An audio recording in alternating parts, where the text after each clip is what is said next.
Halo semuanya, kembali lagi sama aku Jian di channel yang membahas seputar public speaking.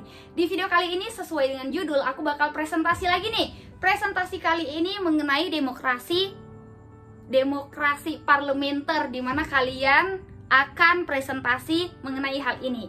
So, sebelum masuk ke videonya, kalian belum subscribe, silahkan klik subscribe-nya terlebih dahulu. Dan jangan lupa share ke teman-teman kalian ya, biar kita sama-sama belajar. Sebelum aku memberikan contoh presentasinya bagaimana, kita bagi tugas dulu nih. Presentasi kali ini satu orang moderator, satu pemateri, dan satu notulen. Jadi kita hanya 3 orang aja berada di depan. Aku nggak tahu nih kalian presentasi berapa orang. Kalau misalnya kalian ada 5 orang, berarti satu moderator, satu notulen, dan 3-nya pemateri. Kalian bisa bagi aja materi kalian. Namun di video kali ini aku mencontohkan aku hanya sendiri pemateri. Kita 3 orang, satu moderator, satu pemateri, dan satu lagi notulen. Oke? Sampai di sini paham? Udah bisa masuk ke videonya? Kalau gitu kita langsung aja masuk ke videonya. Kalau kalian presentasi, papan tulis ini berguna untuk kalian pakai aja, nggak masalah. Kalian sediain spidol atau kalian ambil spidol penghapus, ya udah kalian pakai. Karena material-material yang ada di depan ini kita bebas mempergunakan ya sebagai penunjang presentasi. Oke, kalau gitu aku langsung aja masuk ke videonya. Di sini kita mulai dari moderator yang membuka presentasi. Assalamualaikum warahmatullahi wabarakatuh. Waalaikumsalam warahmatullahi wabarakatuh. Alhamdulillahirabbil alamin wassalatu wassalamu ala Rasulillah. Robbi syrahli sadri wa yassirli amri wahlul 'uqdatam min lisani yafqahu qawli. Pada kesempatan kali ini, kami dari kelompok 4 kami akan mempresentasikan tugas kami, yaitu mengenai demokrasi parlementer. Sebelum masuk ke presentasinya, izinkan saya memperkenalkan diri. Saya Jihad Isra Rahab selaku moderator, dan di sebelah kanan saya ada Zakia Paramita Harahap sebagai pemateri yang bakal menjelaskan presentasi kita hari ini, dan Yundamia Iswana sebagai notulen. Di sini saya akan menyampaikan beberapa sesi. Sesi pertama pemaparan materi yang akan disampaikan oleh Zakia. Sesi kedua tanya jawab, di mana saya akan memberikan kesempatan sebebasnya kepada teman-teman yang ingin bertanya, tapi pastikan pertanyaannya tidak lari dari pembahasan kita kali ini ya. Dan sesi ketiga penutupan atau sebuah kesimpulan yang akan disampaikan oleh notulen. Baiklah, kalau gitu kita langsung saja masuk ke presentasinya yang akan dijelaskan oleh Zakia. Kepada Zakia, saya persilahkan. Nah, Zakia menjelaskan presentasinya. Di sini pemateri hanya sendiri yang menjelaskan mengenai demokrasi parlementer. Kalau kamu yang bakal presentasi pematerinya ada 2 atau 3, kalian bagi bahan presentasinya. Oke, sampai di sini paham ya? Aku langsung aja mulai sebagai pemateri.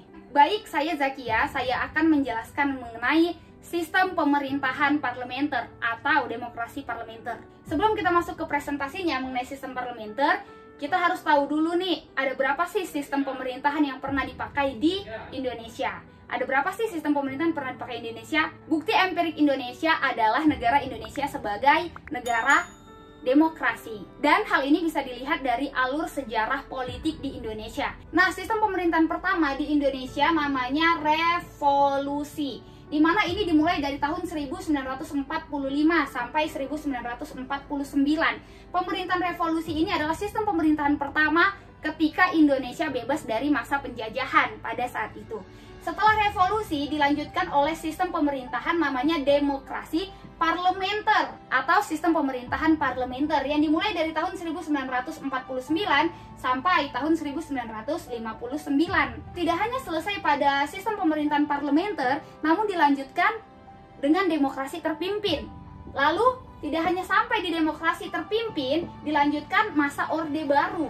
Dan tidak hanya pada masa Orde Baru, dilanjutkan dengan sistem pemerintahan yang terakhir namanya reformasi, yang dimulai dari tahun 1998 sampai dengan sekarang.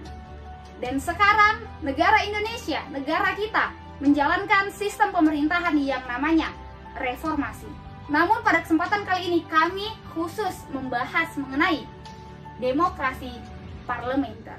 Demokrasi parlementer, sebenarnya apa sih yang dimaksud dengan demokrasi parlementer? Sistem parlementer adalah sistem pemerintahan yang parlemennya memiliki peranan penting dalam pemerintahannya. Parlemen memiliki wewenang untuk mengangkat perdana menteri, dan parlemen pun dapat menjatuhkannya dengan cara menggunakan semacam mosi tidak percaya.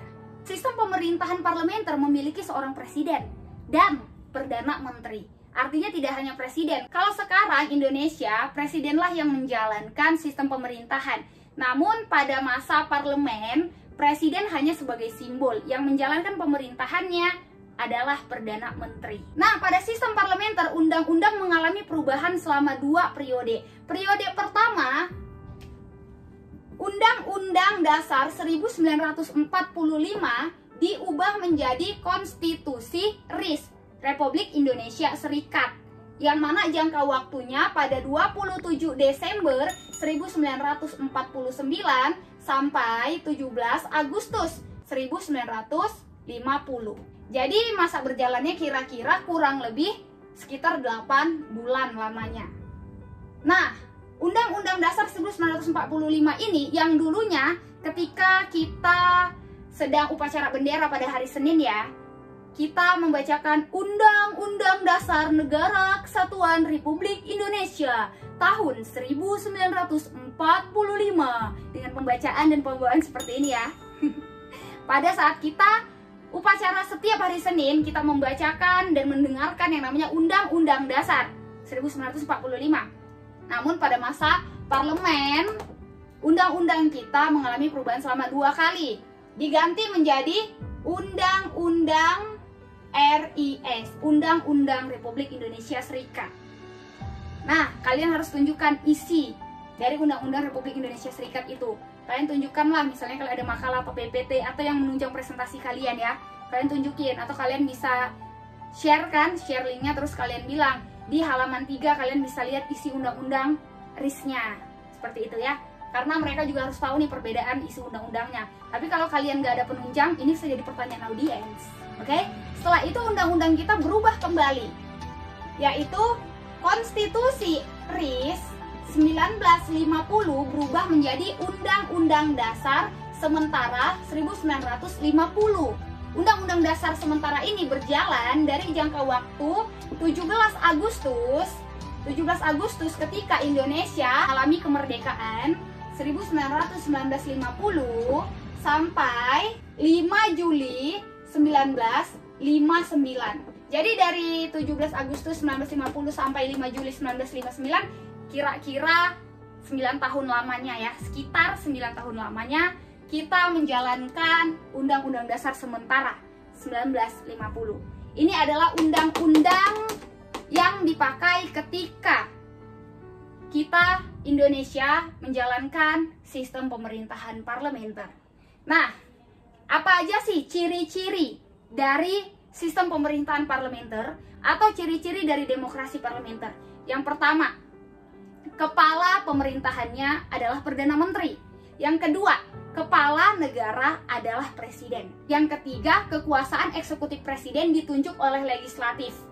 Dan raja atau presidennya berdasarkan undang-undang. Ciri selanjutnya, Perdana Menteri memiliki hak istimewa untuk menunjuk dan mengangkat menteri-menteri yang memimpin departemen ataupun non-departemen.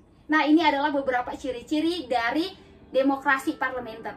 Selanjutnya, negara-negara apa saja sih yang menggunakan sistem parlementer?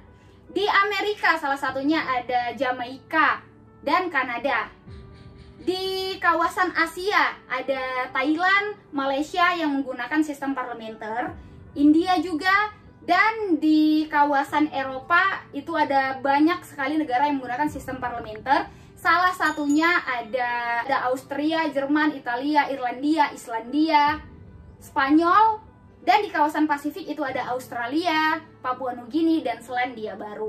Nah, ini adalah negara-negara yang menerapkan sistem parlementer atau demokrasi parlementer. Inilah presentasi dari saya mengenai pemerintahan parlementer. Terima kasih atas segala perhatian. Saya kembalikan ke moderator. Nah, selesai presentasinya. Gimana presentasinya?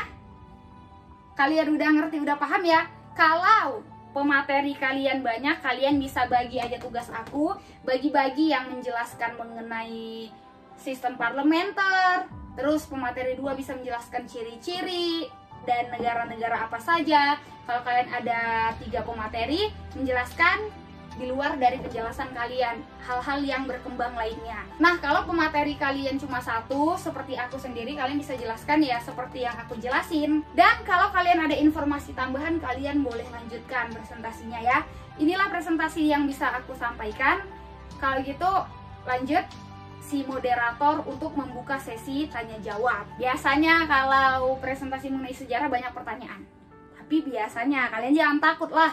Kalau aku kasih tahu bocoran-bocoran seperti ini, kalian jangan takut ya. Karena kan aku ngasih tahu supaya kalian tuh persiapan sebelum kalian presentasi. Oke? Nah, lanjutkanlah moderator membuka sesi tanya jawab. Setelah itu tutup dengan sebuah kesimpulan yang ditutup oleh notulen. Notulen yang membacakan sebuah kesimpulannya ya. Karena notulen itu yang memegang hasil laporan. Oke? Kalau gitu, udah bisa aku tutup video kali ini. Kalian udah paham kan? Semoga kalian paham dengan penjelasan yang aku berikan. Terima kasih atas segala perhatian. Mohon maaf atas segala kekurangan. Kok jadi penutupan ini sih? Aduh, kebiasaan. Ya udah, makasih ya udah nonton video ini. Thank you, see goodbye, stay healthy, positive. Oke, kalau gitu aku tutup video ini. Makasih yang udah tonton. Thank you, see goodbye. Kalau kalian rasa video ini bermanfaat, jangan lupa like, comment, subscribe. Dan buat kamu yang bakal presentasi, kamu presentasi kelompok kan, kamu harus share video ini ke teman-teman kelompok kamu.